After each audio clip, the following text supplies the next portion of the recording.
Olá, pessoal. Vamos dar sequência na nossa disciplina de Sociologia Organizacional.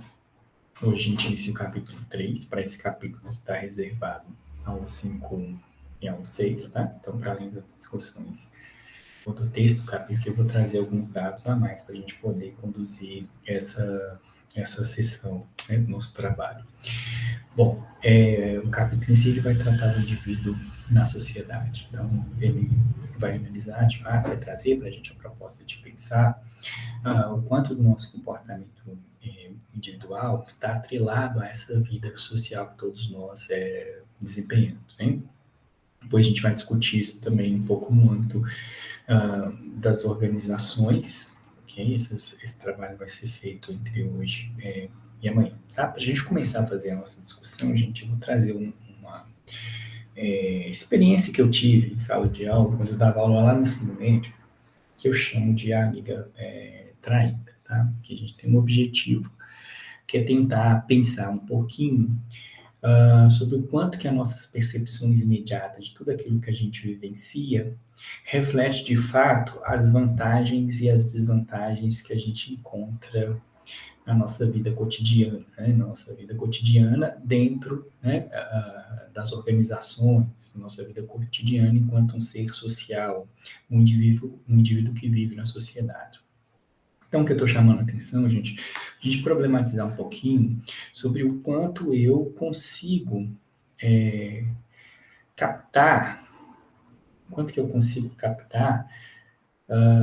de cada experiência que eu vivo no dia a dia, quanto que eu consigo captar quando uma experiência ela está sendo benéfica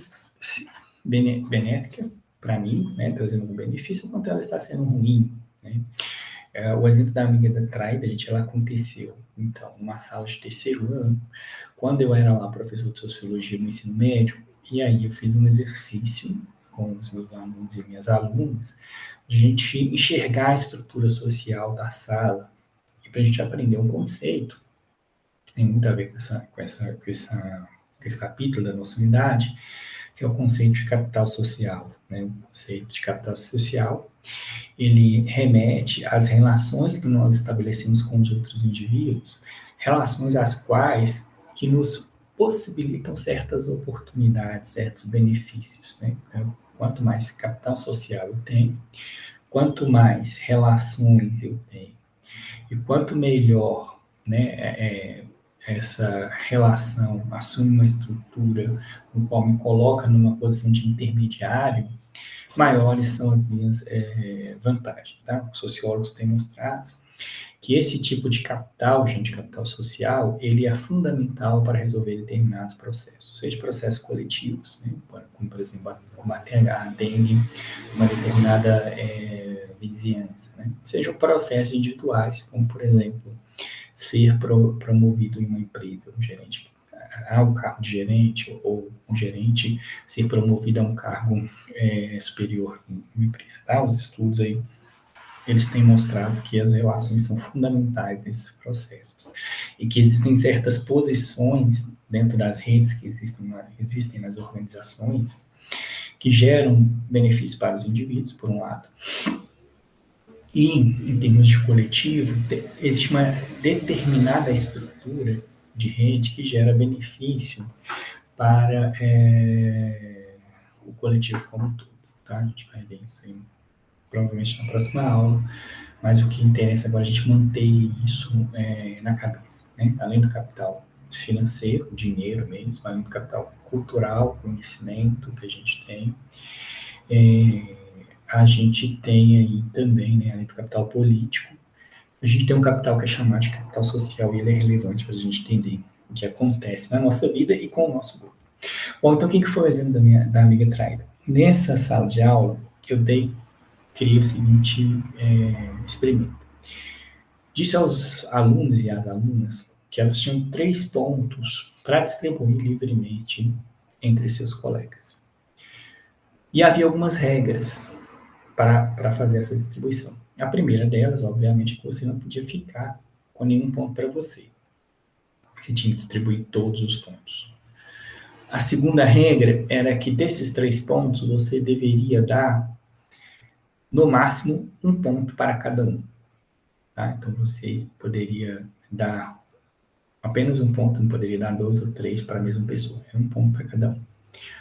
A terceira regra era que você não tinha que necessariamente distribuir os 3 pontos. Ou seja, você poderia dar um ponto e não distribuir 2 pontos. Você poderia dar 2 pontos e não distribuir um ponto, ou você poderia distribuir os 3 pontos. E a quarta regra era que os pontos que sobrassem, que não fossem distribuídos, fossem devolvidos ao professor. Tá? Existia na sala, numa das salas que eu estava fazendo esse exercício, 4 amigas, ali parece 3, né? Mas na verdade eram 4 amigas que andavam sempre junto na sala de aula, sentavam no cantinho perto da porta, né? O professor de frente para os alunos, no canto do fundo, no fundo, o professor de frente, à esquerda do professor. E essas meninas, elas estavam sempre juntas, durante as aulas se viam elas juntas, elas conversavam tanto entre si, tão baixo, não dava nem para ouvir as vozes dela, né? Saía dali, eu não sei como é que era no recreio, mas ali na sala de aula elas estavam sempre as 4, fechada nesse grupinho ali, né? Suposta panelinha, né? Parecia até isolado na sala, etc. Então. Porém, quando eu dei o exercício para elas, o que aconteceu, tá? Aqui é um exemplo de como ficou a estrutura da sala. Era isso que eu queria mostrar para os alunos, é essa a estrutura da sala. A sala tem uma estrutura social aí que a gente pode observar. Mas aí, o que aconteceu com essas alunas, gente, é isso que está marcado aqui em amarelo, tá? Aconteceu que houve um problema, tá? Por quê? 3 dessas amigas, elas distribuíram 2 pontos entre si, cada uma deu um ponto para cada um, entre 3 delas, e todas as 3 devolveram um ponto para o professor, o ponto que sobrou. Nenhuma das 3 deu pontos para a amiga traída, que é a 15 aqui. Tá? O sentido da palavra aqui, da noção de amiga traída, tem a ver com isso. Tá? Aquele grupinho de pessoas no qual uma delas, a número 15, se sentia tão parte do grupo, né? Ela se sentia no seu dia a dia, no cotidiano, estava tão junto das meninas, que quando ela percebeu lá no quadro, quando eu fui escrevendo isso no quadro, né? Não fiz esse boletim, depois eu processei isso no software, mas quando eu fui escrevendo lá no quadro as relações, e de repente, né, essa atriz número 15 aqui lá na sala, ela se dá conta que ela não recebeu nenhum ponto das amigas dela. Então ela veio com aquele sentimento de que ela foi traída pelas suas amigas mais próximas ali, com quem ela priorizava, né, vivenciar as relações cotidianas dentro da sala de aula. Né? Não sei do lado de fora como repito, mas na sala de aula as 4 estavam sempre juntas. Bom, e notem, né, que ela ficou muito sentida com isso, ainda que ela tenha devolvido um ponto para o professor e não distribuiu aliás, ela não devolveu para o professor, né? Ela enviou um ponto, ela deu um ponto para ela, este ator 4 aqui, ó. Ela resolveu dar para ele e não deu o ponto para a amiga dela, que está identificada como 46. Ainda assim que ela tenha traído a 46, né? Ela ficou sentida porque ela não recebeu de ninguém. Detalhe, viu, pessoal? Ninguém sabia quem deu ponto para quem, não, até eu colocar no quadro, tá? Então, aqui, no momento de distribuir pontos, nenhuma das 3 amigas sabia como é que a 15 deu os pontos. E nem a 15 sabia como as amigas deram os pontos. Ela escolheu aqui não dar um ponto para elas, deram um ponto para fora, etc. Então, essa amiga traída, ela começou a se sentir traída por causa disso, né? Isso aí gerou uma certa discussão entre elas depois, né? Fiquei sabendo depois disso. Acho que ela, inclusive, chegou a se afastar um pouquinho das outras 3 em função disso aí, tá? Mas a experiência imediata dela, naquele momento, dizia para ela que ela não era tão querida pelas amigas dela, as 3 amigas, né, priorizadas, quanto ela gostaria de ser, por esse sentimento de traição. Ela se sentia em desvantagem, ela se sentiu, ao final dessa experiência, como alguém, né, menos querido, na sala de aula, alguém que foi passado para trás, que foi traído, etc. Então, são esses processos, gente, que tem a ver com o fato de a gente viver em uma sociedade, né? Por exemplo, esse sentimento de traição, ele vem com a frustração de algo, de uma expectativa não realizada, né? A gente falou das relações sociais, né? A gente falou da noção de ação social, aquilo que eu faço considerando que o outro, a expectativa do outro, que ele vai entender com os senos e acenos, né? Que eu faço, né? Eu descobri agora que na internet tem um gesto, né? Que é assim, não sei quantos de vocês sabem o que é isso, né? Depois eu fui descobrir que isso é um coração, né? Aquela coração com alguém você faz isso lá, aqueles memes de internet, as figurinhas que a gente manda. Então, isso é uma ação social, né? Antes, para mim, não era, porque eu não sabia. Se você chegasse para mim fazer o que é isso, eu falo, o que é isso, né? Agora, para quem não sabe, nesse momento, o que é isso? Mas quando eu faço isso agora, né? Sabendo o que significa, e dependendo do contexto que eu faço isso, eu estou praticando uma ação social, porque a pessoa que vê vai interpretar, né? Se eu estou chavecando, acho que esse termo utiliza, né? Mas, enfim, se eu estou flertando, se eu estou paquerando, se eu estou tentando, se eu tenho algum tipo de interação com outra pessoa, no qual há algum valor emocional envolvido, né? O investimento emocional envolvido faz para ela, isso é um ato positivo, está dizendo coração, né? Estou te falando, se eu despeço de uma pessoa, também estou dizendo tanto que eu gosto daquela pessoa e a pessoa vai entender, né? Então, não posso sair mandando isso aqui, por exemplo, para vocês que nem conhecem direito, vocês vão achar estranho, né? A gente viu que esses comportamentos que a gente manifesta, né? Esses gestos que a gente pratica, são ação social, são chamados de ação social porque ele é dotado de significado e atende a uma expectativa, né? Ele é emitido na expectativa do comportamento do outro, né? E no seu conjunto, né? Esses conjunto de expectativas sociais realizadas quando ela tem por referência, né, um coletivo, a gente fala das relações sociais. Por exemplo, nesse caso da amiga traída, né, a expectativa que é em relação à amizade, tá? O fato de não ter sido escolhido pelos seus amigos nesse contexto de sala de aula, ela é problemática, né? E se caracteriza ali como um problema de relação de amizade.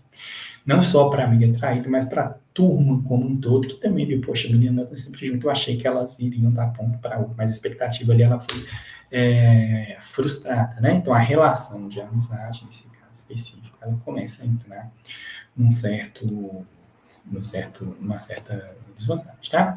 A questão que fica aqui, gente, né, como eu comecei a falar, é a seguinte, olha, em que medida que essa percepção cotidiana e imediata dos acontecimentos revela para a gente, de fato, o quão nós estamos prejudicados dentro de uma estrutura social, tá? Seja essa estrutura social a sociedade, de uma forma mais ampla, mas que o que interessa para a gente mais dentro das organizações. Ok? Então, considerando essa organização, ou a organização pública, né, que eu vou trabalhar o que eu já trabalho, o quanto que as experiências que eu vivencio no meu dia a dia, de fato, me informam, né, sobre o meu prestígio, sobre o meu querer, sobre as oportunidades que eu tenho. E mais ainda, gente, o quanto que a frustração vivenciada na vida cotidiana me revela de fato que eu tenho um problema dentro da minha organização. Ok? Se eu pensar somente a partir da minha vida cotidiana, dos acontecimentos, e naquele momento que ele está acontecendo, né, se eu quiser dar sentido para isso, certamente eu vou ficar contrariado, como é a amiga traída, né? Então, isso aqui para o gestor é mais difícil ainda, porque a gente tem que começar a desprender, gente, um pouco dessas experiências imediatas, né? De tentar explicar tudo como se fosse só uma questão de bom caráter ou mau caráter, de bem e mal, né? De fazer a coisa politicamente correta ou de uma forma não correta, ou se está de acordo ou não com meus valores morais. Não estou dizendo que isso não é importante, mas a gente não pode ficar só nisso, né? A gente precisa ampliar as nossas visões e olhar para o conjunto, né, no caso das organizações, para o conjunto, para a estrutura dentro daquelas organizações, para como os indivíduos se relacionam entre eles, e começar a pensar, diante dessa visão mais geral, sobre quais são os atores que de fato podem fazer alguma coisa acontecer dentro dessas organizações, ok? Bom, sociologicamente, gente, a gente tem aí dois grandes paradigmas sobre a sociedade, né? Que vão tentar explicar o comportamento humano partindo de dois pontos específicos. Tá? Então, a gente tem duas concepções, dois paradigmas de indivíduos na perspectiva sociológica, duas principais. Tá? Depois, né, de uma crítica feita pelo Granovetter, nessas duas perspectivas, ele vai chamar a atenção para uma terceira perspectiva, para um terceiro paradigma sociológico, tá? Que aí tem muito a ver, obviamente, né, com o que eu estava mostrando no contexto, com as estruturas, com as relações sociais, etc. Ok? Vou deixar aqui no slide para vocês depois o link de um vídeo. Eu acho que não vai mudar aqui, mas deixa eu ver se esse vídeo, quando vocês clicarem nele, vocês vão observar a estrutura. Deixa eu fazer isso aqui, meu bom, né? Para esse compartilhamento. Compartilhar a tela inteira. E aí eu vou mostrar. Eu cliquei lá no link. Cliquei aqui no link. Ele vai abrir esse vídeo aqui, ó. Acho que vocês devem estar vendo ele. Olhando assim de imediato o que está aparecendo para vocês, vocês vão ver que parece aqui uma estrutura rachada, né? Então, aqui, ó, se focando no preto, é uma rachadura que a gente tem aqui, ok? Quando a gente dá o play no vídeo, o que a gente vai observar aqui, gente, ó, na medida que vai se aproximando, que essa estrutura que parece uma rachadura, ela é formada, na verdade, por um conjunto de pessoas que estão interagindo ali, ó, no seu dia a dia, fazendo as suas coisas, né? Na sua vida cotidiana. Ok? Vou parar essa apresentação aqui. Eu vou voltar para outro modo. Aqui, tá? Então, o que eu estou mostrando para vocês nesse vídeo? Né? Que há duas maneiras de olhar para o comportamento humano a partir da perspectiva sociológica. A primeira, essa perspectiva, que a gente olha, logo que a gente abre o vídeo, ela é distante. Ela olha para o que as pessoas estão fazendo, mas a partir de uma estrutura. Ela se distancia primeiro, ela afasta, ela tenta enxergar a estrutura, quer dizer, a rachadura, o formato da rachadura. Entende? Com aquela forma da rachadura, é o que eu quero utilizar para explicar o comportamento dos indivíduos. Essa perspectiva, que na tela apareceu como a segunda, a gente chama ela de perspectiva supersocializada. Ou seja, o que quer dizer isso? Ela tenta explicar o comportamento humano, dizendo que aquilo que aquele indivíduo faz, ele o faz porque ele está dentro de uma estrutura. E ele aprende esse comportamento de acordo com aquilo que a estrutura valoriza. Ou seja, aqui nesse caso, ele está dizendo que o nosso comportamento tem a ver com os valores, com as normas da nossa sociedade, que a gente aprende num processo de socialização. Esses valores e essas normas estruturam nossa sociedade, elas orientam as nossas ações, né? A ação social só é possível porque existe esses conjuntos de valores de sociedade que todo mundo tem, de alguma forma, dentro da sua cabeça, e que nos diz o que é certo, o que é errado, qual escolha fazer, como agir, né? Como fazer, como é que é o símbolo? Acho que é assim, né? O símbolo do coração, quando fazer o símbolo do coração, né? Quando eu vou fazer assim? Como fazer também esse símbolo, tá? Então, a perspectiva supersocializada está dizendo isso, a sociedade, ela determina o comportamento dos indivíduos. Se não determina, ela influencia 99% das vezes o comportamento desses indivíduos. A sociedade aqui, ó, se super socializada, quer dizer, o indivíduo passou e esse é o processo que ele aprende a se comportar, né? Ele passou por várias socializações para aprender o que a sociedade espera dele. Eu já disse para você, a sociedade não toma café por aí, né? Então, vamos pensar isso concretamente. Ele passou por várias socializações para saber o que cada um dos outros indivíduos que fazem parte da sua sociedade espera dele, né? Então, aqui a gente age sob essa tutela da sociedade. A outra perspectiva, gente, é a subsocializada.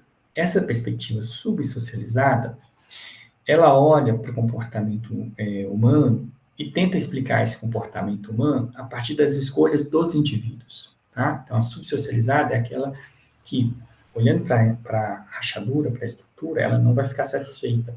Ela vai focar, vai ir focando, até ela ver o que compõe aquela estrutura. E ela vai descobrir que lá nesse finalzinho do foco estão pessoas agindo. E pessoas agem de uma forma particular. Essa perspectiva subsocializada vai dizer o seguinte: os indivíduos agem de uma forma racional. Os indivíduos, para escolher o que fazer, para tomar decisões em situação de ação concreta, eles fazem contas, cálculos. Eles pensam aqui na cabeça deles o seguinte: olha, qual é a vantagem que eu vou ter manifestando determinados comportamentos? Né? Bom, nesse sentido, se a gente pensar numa amiga traída, né, as meninas, quando foram distribuir os pontos dentro da sala de aula, elas pensaram, se elas tivessem agido de acordo com essa perspectiva subsocializada ou de outra forma. A perspectiva subsocializada vai dizer que aqueles indivíduos, quando eles deram pontos uns para os outros, eles esperavam ser recompensados de alguma forma, tá? Por exemplo, na panelinha que traiu a amiga, né, ali é uma reciprocidade. Então, há algum laço bem forte que elas calcularam, olha, eu prefiro dar um ponto para essa, porque elas vão me dar um ponto também. Eu não espero receber um ponto de uma outra pessoa, né? A amiga traída pode ter pensado o seguinte: olha, eu vou dar 2 pontos para as meninas porque eu tenho quase certeza que elas vão retribuir, elas vão me dar 3 pontos, mas eu também vou dar um ponto para outra pessoa da sala, porque eu quero me ficar bem com todo mundo, né? A perspectiva socializada está dizendo disso aqui, ó. Enquanto que a perspectiva super socializada, né, ela está dizendo que, olha, as mulheres aprenderam, né, os meninos aprenderam, por exemplo, que meninas devem andar com meninos e meninos com meninas, então é melhor dar pontos se eu sou menina para uma menina, e se eu sou menino, vou dar um ponto para uma menina, né? Por exemplo, né? A outra pode dizer, não, vou dar pontos para quem vai lá na igreja comigo, eu já chamei essa menina para ir, ela não quis ir, só fica aqui colada com a gente, e a gente tem que valorizar os nossos irmãos de fé, dependente da igreja. Né? Estou dando exemplos aleatórios, né, para tentar mostrar para vocês o que é subsocializada, uma perspectiva que pensa no indivíduo, nesse indivíduo fazendo cálculo, ele não olha para a estrutura para tomar decisões, ele toma decisões, tá? E o agregado dessas decisões é o que vai constituir a estrutura no segundo momento. Quanto à perspectiva hipossocializada, super socializada, ela está focada aí nessa interação de como que eu busco lá na cabeça, coisas que eu aprendi para tomar as decisões que eu tenho que tomar, tá? Aqui no primeiro caso, a gente está falando de uma microsociologia. Sociologia pensando no comportamento dos indivíduos a partir das ações individuais. Na perspectiva super socializada, a gente está falando de uma macrosociologia. A sociologia pensando no comportamento dos indivíduos a partir da emissão desses indivíduos em uma estrutura macro, um conjunto de normas, valores, que diz para esse indivíduo o que fazer, tá? O Granovetter, gente, depois, ele vai questionar essas duas perspectivas, vai dizer assim, olha, elas parecem muito diferentes, mas elas têm um ponto em comum. Tanto a perspectiva super socializada quanto a subsocializada, né? A subsocializada quanto a super socializada, tanto uma quanto a outra, concebe indivíduos como se fossem átomos. Tá? A primeira, bem óbvio, né? Porque ela está postulando que os indivíduos tomam as suas decisões sozinhos, raciocinando, fazendo conta, escolhendo os melhores meios para chegarem aos melhores fins, aumentar seu bem-estar, etc. e tal.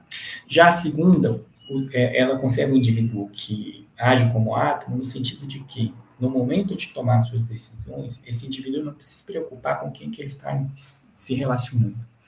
Esse indivíduo, ele no momento que ele está tomando decisão, na verdade, o que ele está fazendo é abrir o livro que está na cabeça dele, que foi introjetado no processo de socialização, e consultando lá qual é a norma que ele tem que seguir, qual é o valor que ele deve prestar atenção ou usar para orientar a decisão que ele vai tomar, entendeu? No final da história, né? Aqui como um agente mesmo, que faz conta, escolhe o melhor caminho, e aqui enquanto um macaquinho treinado, né? Mas que age sozinho, sabe o que fazer, porque aprendeu a fazer, porque o livrinho está guardado aqui no bolso dele, ou na cabeça dele, em algum lugar, está guardado esse livrinho, tá?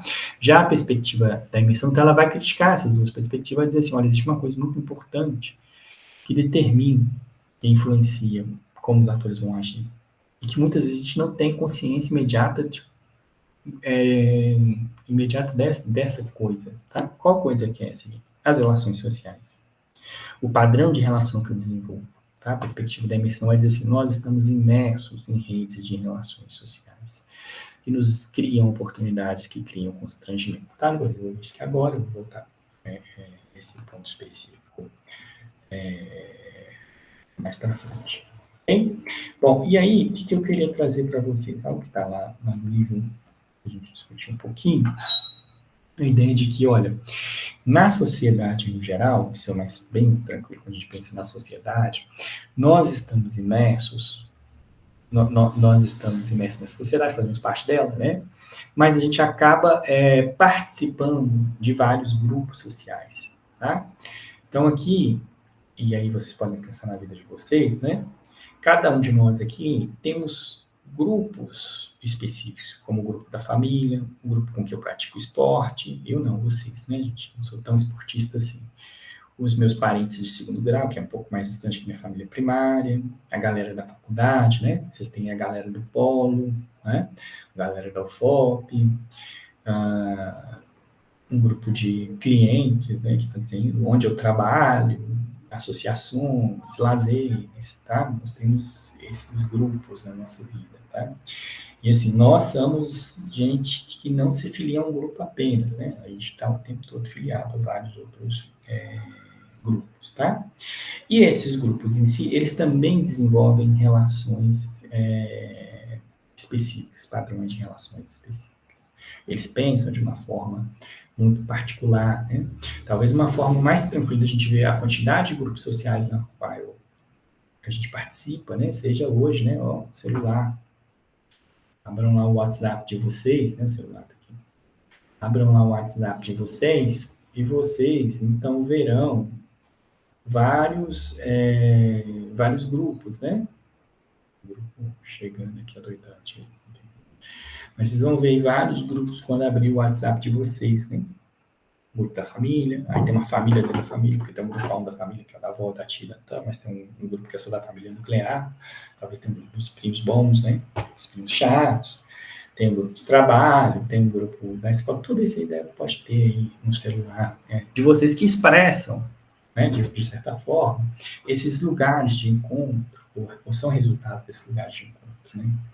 Seja a casa da avó, onde todos os familiares se encontram, seja uma faculdade onde todos estudam, seja aqui o meio virtual, onde a gente encontra semanalmente, né? Então a gente vivencia esses grupos. E esses grupos, eles têm um conjunto de expectativas em relação a determinados comportamentos que estrutura as relações que a gente estabelece entre nós mesmos. Tá? A maneira mais imediata de a gente perceber esses grupos são esses que já estão definidos, que a gente aprendeu no nosso processo de socialização, classificados. Né? Entretanto, existe uma dimensão desses grupos, né, que ela não depende dessas classificações anteriores. Tá? A gente viu um pouco disso quando a gente discutiu o conceito de poder antes de psicologia organizacional, na verdade, poder nas organizações, né? No qual a gente destacou lá um elemento informal de poder que tinha a ver com essas relações, né, que se estabelece. Bom, olha só, falando então nessa questão de grupo, a gente tem esses grupos que se definem por algum atributo, né? Trabalho, escola, lazer, fazer um trabalho de... Como também a gente tem grupos que acabam se constituindo de uma forma mais involuntária, na nossa vida, na medida em que são grupos que refletem as relações que a gente escolhe, as seleções de parceiro que a gente escolhe ao longo da vida. E no que nos interessa aqui, algo que é comum dentro das organizações públicas não vai ser diferente, das parcerias que a gente escolhe dentro das organizações públicas no nosso ambiente de trabalho. Tá? Então, as relações sociais, elas vão aí constituir esses grupos. Tá? Quais são as relações? Relações de vários tipos que a gente vai precisar desenvolver, sejam relações de aconselhamento, sejam relações de amizade, de empréstimo de material, né, de troca de informação. Todas são relações que acontecem dentro das organizações públicas e que no selecionar parceiros, né, nós temos selecionadores, né, a gente não seleciona parceiros só no Tinder, a gente não seleciona só lá não, né, gente? Pegar lá, assim, a gente colocar no seu perfil, eu sou seletivo, só vou dar like porque se o seu perfil for isso ou aquilo. Então, a verdade é a seguinte, gente, todos nós somos seletivos, né? A gente está lá passando fotinha, você está escolhendo uma coisa ou outra. E na nossa vida cotidiana, dentro das organizações, a gente também é seletivo. Não, professor, eu converso com todo mundo dentro das organizações, mas eu tenho certeza que dentro da organização que você trabalha, tem algumas pessoas que vocês gostam mais do que as outras. Tem umas que vocês poderiam sair para tomar um chopp depois do trabalho ou tomar um sorvete. Outras não. Outras você quer ver ele na hora do trabalho no menor tempo possível. Né? Então, esses são processos informais, processos sociais, né, que a gente está focando nessa relação. São processos sociais que se desenvolvem dentro das organizações. Qual que é o processo? É a seleção social, a seleção de amigos, a seleção de parceiros, que tem impacto no funcionamento, na dinâmica organizacional, tá? Processos sociais, dinâmicas organizacionais. Ok? Nesse funcionamento, tá? Então, aqui a gente está vendo que a gente precisa ampliar, tá? A ideia de grupo social, ela é fundamental, nós estamos inseridos nesses grupos, a gente cumpre funções dentro desse grupo, desempenhamos papéis dentro desses grupos, mas existem grupos que não são mensurados. Então, quando você pega lá, a gente pega um exemplo da Amiga Traída, por exemplo, você tinha um grupo ali identificado facilmente, né? A galera do fundão, as 4 meninas. Provavelmente, se você pegar os trabalhos de grupos que permitiam até 4 integrantes, você iria encontrar as 4 integrantes ali. É muito mais difícil você dizer, não, a gente não quer fazer o trabalho com você. Uma pessoa sempre tem a vaga, né? Essa menina está sempre que a gente fica com ela, né? Mas quando foi ali um momento em que você podia tomar uma decisão oculta, né? Se ninguém está vendo o que você está fazendo, não, vou dar o ponto para ela, vou botar o ponto aqui debaixo do braço, vou devolver o professor. Nem vai ver que a gente não deu ponto para ela, né? Etc e tal. Mas ali, nesse processo de seleção da Amiga Traz, a gente viu que existia um grupinho dentro do grupo, né? O grupo formal de inglês, que faziam sempre trabalho junto com estavam sentados próximos, mas você tinha também uma panelinha fechada nesse grupo de 3 amigos que gostavam mais do que gostavam das outras pessoas da sala, porque elas também não deram ponto para nenhuma outra pessoa da sala, né? Repare que não deram ponto para nenhuma pessoa da sala, dessa aqui, certo?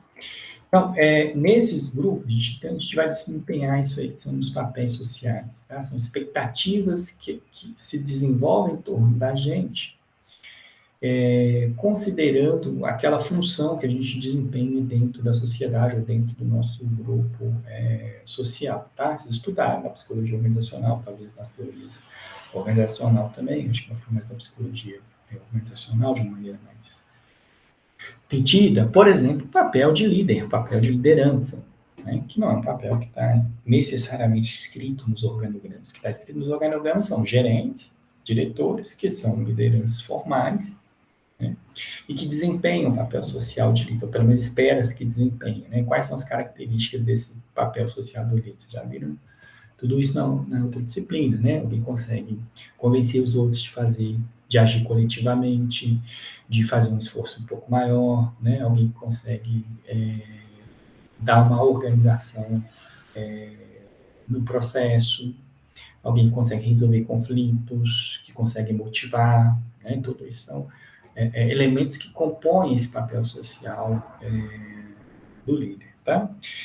Bom, essa figura que eu trago para vocês, gente, é para a gente perceber o seguinte, olha, embora a gente está ali no contexto organizacional e a gente tem uma função oficial, formal, determinada, que inclusive está registrada no meu contrato com aquela organização, que inclusive para eu ocupar essa função eu preciso de um certificado emitido pela minha sociedade, né, que diz que eu sou capaz de cumprir essas funções e que diz, portanto, que eu posso desempenhar esse papel social, mesmo dentro dessa organização com estudo, não é um papel social que eu desempenho na minha vida, tá? Então, nós somos aqueles que desempenhamos papéis sociais, mas a gente desempenha múltiplos papéis sociais, ok?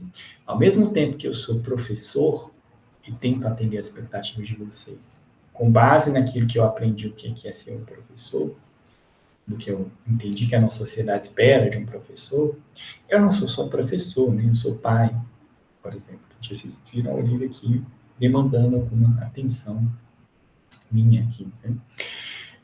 Eu não sou só sou pai, eu também sou filho, né? Eu não sou só filho, né? Eu sou também que mais que eu sou? Eu sou também, né? Funcionário público da UFOP ou funcionário da UFOP. Eu não sou só funcionário da UFOP, eu também sou membro, líder do OIDO, né? Do Observatório de Pesquisa. Sou também membro do GIES, agora também sou professor do programa de pós-graduação em Sociologia da UFMG, mas também sou professor do programa de mestrado profissional de administração pública da Rede Profiap, lá em Alfenas. Bom, então a gente tem esses vários papéis para desempenhar, papéis que inclusive têm impacto nas relações que a gente estabelece, né? De por um lado. Então, se eu desempenho um papel de liderança dentro de uma organização, é natural esperar que eu tenha mais relações com os outros. Opa, professor, mas nem todo líder vai ter tantas relações com os outros, né? A gente aprendeu vários tipos de líder. O líder autoritário, por exemplo, não vai ter muitas relações com seus subordinados, como pode ter um líder carismático, por exemplo, né? Pode ter muito mais facilidade de relacionamento com os outros, né? Com os outros atores, tá? Então, dentro das estruturas sociais, a gente vai ocupar lugar em grupos sociais e dentro desses grupos aí eu vou encontrar um papel a ser desempenhado, tá? Se os meus espaços delimitados, ou se meus grupos delimitados são formais, né? Então, meu grupo que eu estou analisando é uma associação, eu tenho um papel formal também a ser desempenhado, ok? Esse papel que eu desempenho, ele não é o único que eu desempenho durante minha vida e inclusive não é o único que eu desempenho na minha vida, mas também não é algo que eu possa fazer só aquilo, que eu quero dizer para vocês. Ao mesmo tempo que eu sou professor, sou pai, eu não deixei de desempenhar meu papel de professor, porque agora eu estou atuando como pai, como professor. Eu não deixo de ter meu papel de professor, mesmo atuando, ou no momento que eu estou atuando como pai, por exemplo, tá? E aí, para além desse processo formais, a gente tem esses processos informais, tá? Além dos papéis formais, eu tenho também papéis informais, além desses determinantes formais da minha posição, da minha função na estrutura, eu tenho também um papel e uma função que vai desempenhar, vai emergir da forma com a qual eu me relaciono com os outros, dentro dos meus grupos sociais. E, portanto, também dentro das organizações. Ok? Gente, isso aqui agora é um videozinho que eu preparei. Ele é um videozinho que foi feito na época que eu dava aula em cursinhos sociais, para divulgar os cursinhos sociais, que mostra, tá, qual que é o interesse do sociólogo, e que eu trouxe para essa disciplina para a gente observar o seguinte, olha, e aí vocês sabem disso melhor que eu, que vocês acabaram de fazer disciplina de teoria das organizações, né? A ideia segundo a qual eu posso modelar o mundo, para que esse mundo seja eficiente, se vocês pensarem nas organizações, ela é ótima, né? Ela é boa e, em alguma medida, a gente tem essa capacidade de construir os designs organizacionais, né? Tem um livro aqui que diz assim, ó, aqui que diz o livro, criando organizações eficazes, né? Esse é isso que eu proposto de ver também, se é possível fazer essa discussão para as organizações públicas.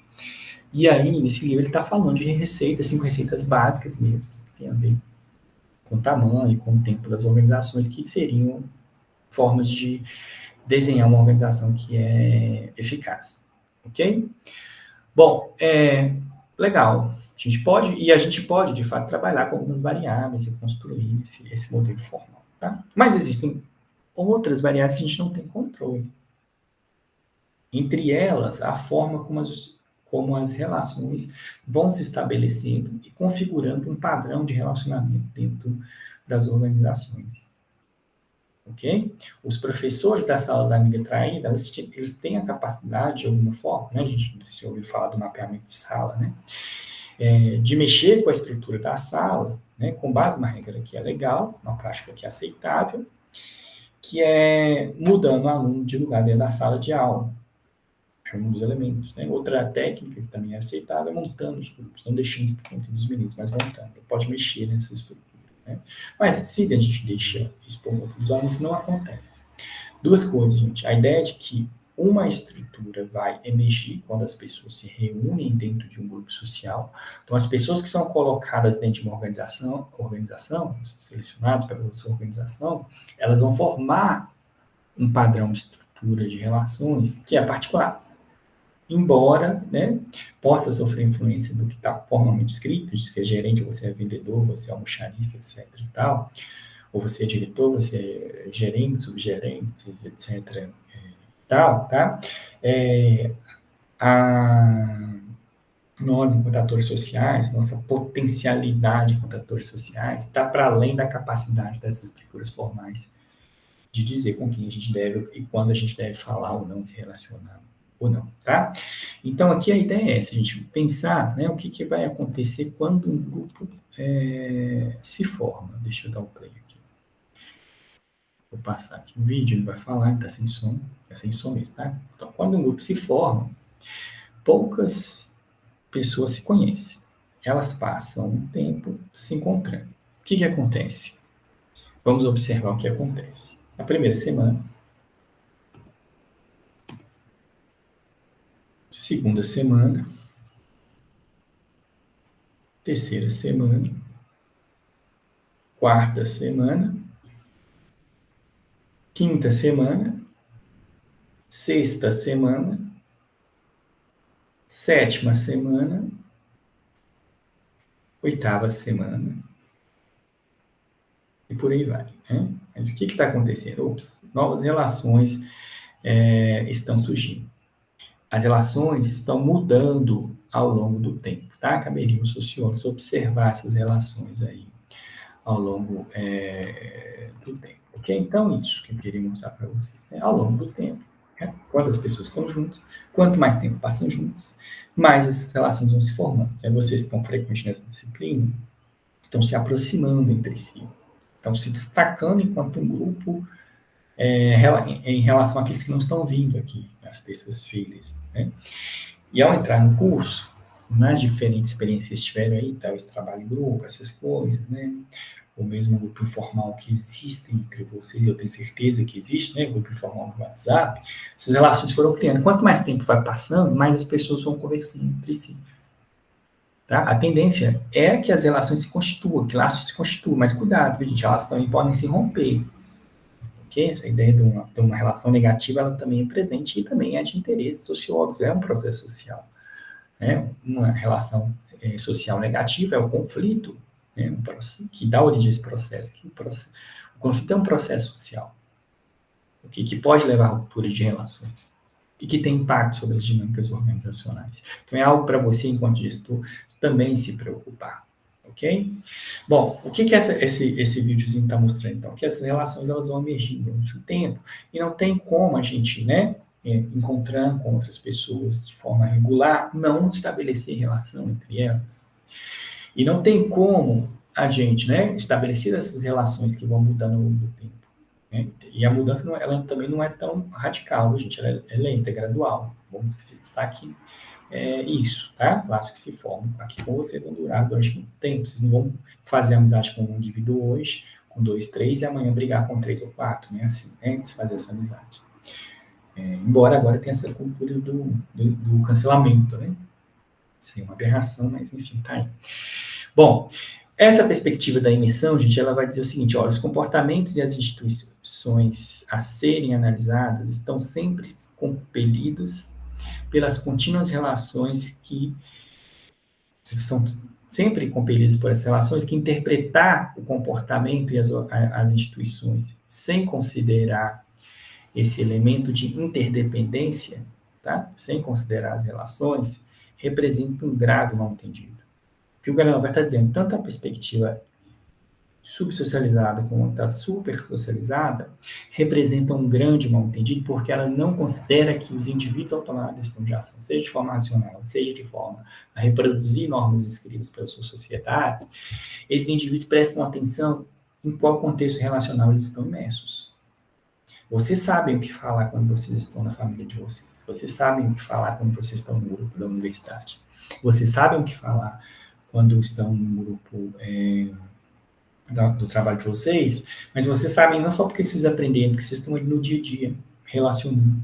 Tá? Então, o Granoveiro vai dizer o seguinte, dependendo da estrutura da rede na qual o indivíduo está inserido, né, e que tem a ver com a decisão que ele vai tomar, ele vai agir de uma forma ou de outra. No caso desse artigo, ele está pensando o seguinte, olha, em que medida que eles vão manifestar um comportamento de má-fé ou de confiança, tá? Que ele está analisando relações no mercado ali. Mas isso serve para qualquer outro contexto, tá? A gente vai, né, por exemplo, a gente vai ser, tem que falar desse termo, a gente vai agir de uma forma hipster, grosseira, com um cidadão que vai chegar no nosso guichê, depende, né? Mas eu sou tão educado, né? Se você estiver num ambiente que todo mundo é educado, por mais nervoso que você esteja, provavelmente você vai pensar 2 vezes. Agora, você vai estar acostumado de fazer daquela forma seca, né? Estava pensando nisso em relação a essas clínicas que atendem para exame de carteira. Eu fui fazer, pelo amor de Deus, cheguei numa clínica, parecia que a mulher não era humana, de tão mal educada que ela foi, né? Tão ríspida que ela foi. E enquanto ela estava sozinha, ela foi dessa forma, porque depois eu tive que voltar no dia que eu perdi a data e deu um problema de voltar. Quando eu cheguei, ela tinha tratado outras pessoas daquela forma ríspida, tratou de novo. Agora, engraçado, gente, é que quando chegou a outra atendente, que faz parte com ela, a mulher mudou, parecia outra pessoa. Então, ela começou a agir de outra forma. Ok? Bom, então, as relações sociais, elas vão se estabelecer e elas têm, pelo menos, aí 3 tipos puro. Ok? Isso é ótimo para pensar em relações de amizade também, viu, gente? Uma relação entre 2 pessoas, tá? Ela pode ser, então, relação social, né? Um conjunto de laços de trocas que se estabelecem entre as pessoas, tá? De uma forma generalizada, e que tem um significado em si, tá? Então, aqui vamos pensar numa relação de amizade, por exemplo, já que a gente está falando da amiga traída. A relação de amizade da amiga traída, ela podia se estabelecer de uma forma simétrica perfeita. Quer dizer, eu te dou um ponto e você me dá um ponto. Tá? Aqui seria o tipo puro de amizade, se a gente pensar nesse processo. Relações de tipo puro de amizade implica em simetria perfeita. Eu gosto de você, você gosta de mim. Eu convido você para uma festa, você me convida para uma festa. Seria o tipo mais puro de amizade, ok? Bom, aqui a gente está falando de uma simetria imperfeita. O que quer dizer isso? Tá? Eu gosto de você numa intensidade 5. Mas eu gosto de você numa intensidade 4. Eu sempre te convido para as festas. Eu te convido só para as festas em que a minha família não vai estar, por exemplo. Ok? Eu te dou 2 pontos. Eu vou te dar 1 ponto. Ok, vermelhinho? Então, é uma relação que, embora ela seja recíproca, ela não é recíproca no mesmo nível. Aqui não, aqui é no mesmo nível. Eu te dou 3 pontos, sempre dá 3 pontos. Ponto, acabou. Tá? E a relação assimétrica perfeita, que é a única possibilidade, é a perfeita. Eu te dou 1 ponto e você não me dá ponto nenhum. Eu te convido para a festa, você não me convida para a festa. Eu convido para você para fazer trabalho de matemática comigo, porque eu sou bom em matemática, mas você não me convida para fazer trabalho de português com você, porque você não é bom, porque eu não sou bom em português. Ok? Então, aqui a gente teria essa simetria imperfeita. Esses tipos de relacionamento, gente, é o que vai estruturar e dar uma característica ao conjunto de redes, né, ao conjunto de relações que a gente tem, que vai determinar ali a posição do indivíduo dentro dessa sociedade, tá? Por exemplo, aqui eu trouxe um exemplo para vocês verem de como mensurar laços de amizade, né? Baseado em uma escala, onde o 4 quer dizer que você confia como amigo de uma pessoa, o 3 você confia bem, o amarelo você conhece e o 1 se associa o nome à face. Então, que são intensidades da relação de amizade, tá? E depois a gente pode somar essas escalas para chegar a um valor, tá? Então, por exemplo, verde, aqui uma relação assimétrica imperfeita, né? Aliás, aqui todos estão com relações assimétricas imperfeitas, nesse caso aqui então, né? Mas no qual o verde diz que confia como amigo no 3, 4, mas o 3 diz que conhece bem o 4, tá? Então, e aí é uma coisa importante de perceber que também a percepção da relação que a gente tem, ó,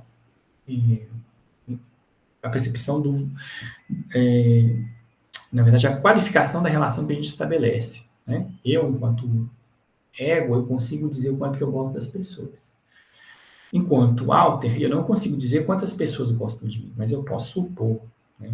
Posso supor. E a gente vai sustentando o nosso mundo e sustentando as nossas relações na suposição do que a gente acha do outro, né? E nem sempre isso vai se realizar, tá? O que eu queria trazer para vocês aqui? Que esses conjuntos de relações, né, que estabelecem o indivíduo na sociedade, o indivíduo que está na sociedade precisa se relacionar, o indivíduo que está na sociedade é um homem social, que estabelece relações, dessas relações vão surgir os conflitos, os processos sociais. A gente fala aqui do processo social de amizade, falando aqui do processo social de conflito, tudo isso vai ter impacto na dinâmica organizacional. E a gente precisa estar atento, né? Qual é o padrão de amizade dentro da minha organização, os conflitos, os padrões de cooperação. Eu consigo mensurar a rede de cooperação dentro de uma organização. Agregação, aqui o processo de agregação tem a ver com aquilo que eu chamei lá atrás, o processo de constituição de grupos informais. Como é que se agrega, como é que os indivíduos, tirando a estrutura formal, como é que eles se agregam em grupos, vermelho, azul, rosa, verde, laranja, amarelo, cinza, né? E mais, né, gente? Olha só, a gente está falando de relações entre indivíduos, mas esses grupos também estabelecem relações entre eles, formando uma outra estrutura, uma mesoestrutura que está ali entre o que é a organização como nível macro, o que é o indivíduo como nível micro, a gente tem esse nível meso das relações entre os subgrupos que se agregam. Tá? A competição é outro processo social que vai afetar a dinâmica organizacional, e a desigualdade social, né? A desigualdade social, não só dessa desigualdade no sentido que a gente vê, no sentido econômico, mas a gente pensa dentro do contexto organizacional, a gente vai ter, obviamente, as desigualdades sociais entre pessoas que participam de classes diferentes dentro da estrutura, tem oportunidades diferentes, isso tem impacto no que eles vão fazer dentro das organizações. Olha o homem aqui, ó. O homem está subindo a escada livre, né? Isso que é a teoria do teto de vida da mulher. Ela está subindo, mas ela está levando um monte de coisa junto, né? E ainda ela tem que subir nessa escada toda defeituosa, né? Bom, as pessoas também têm recursos de capital econômico, que eu acabei de dizer, mas cultural e também capital social diferente. O capital social tem a ver com com esse padrão de relação. Tá? Então, a amiga traída, por exemplo, que estava traída pensando naquela experiência cotidiana da vida dela imediata, ela não sabia que, embora ela tinha sentimento de traição em relação às suas amigas, ela era a pessoa das 4 mais popular na sala. Então, ela gozava de um prestígio maior do que as 3 amigas que formaram a panelinha, excluindo a amiga traída. Olha só. O lugar dela dentro da estrutura é muito mais vantajoso do que da panelinha aqui. Vou chamar de panelinha, tá, gente? Essas 3 amigas. Bom, ela não sabia também que ela estava muito mais próximo do restante da sala, né? Então, aqui a proximidade aqui. Quer dizer, que a sala alcançava a amiga traída de uma forma muito mais rápida do que as outras. Então, se, por exemplo, né, alguém descobrisse as respostas de uma prova, era muito mais provável que a amiga traída conseguisse essa resposta primeiro do que as 3 amigas. E ela também era uma excelente intermediadora, porque ela além, né, da intermediação com outros atores, por exemplo, ela está aqui, ó, no meio desses dois grupos que aparecem na sala, né? Vou destacar mais esses dois grupões aqui, ó. A amiga traída aqui, ó, ela também controlava os recursos que poderiam chegar na panelinha. Olha como é que a panelinha é dependente da amiga traída, porque as coisas chegam na amiga traída. E aí ela passa para a panelinha. Não sei se ela continua passando. Além disso, quando a gente olha o domínio de influência da amiga traída, ó, repare que ela tem mais capacidade de atingir mais rápido a sala de aula, enquanto que a panelinha é dependente da amiga traída para atingir o resto das salas da sala de aula, tá? Então é hoje essa discussão que eu queria deixar para vocês, tá? A gente vai se encontrar daqui a pouco às 7 horas para conversar um pouquinho. Um abraço.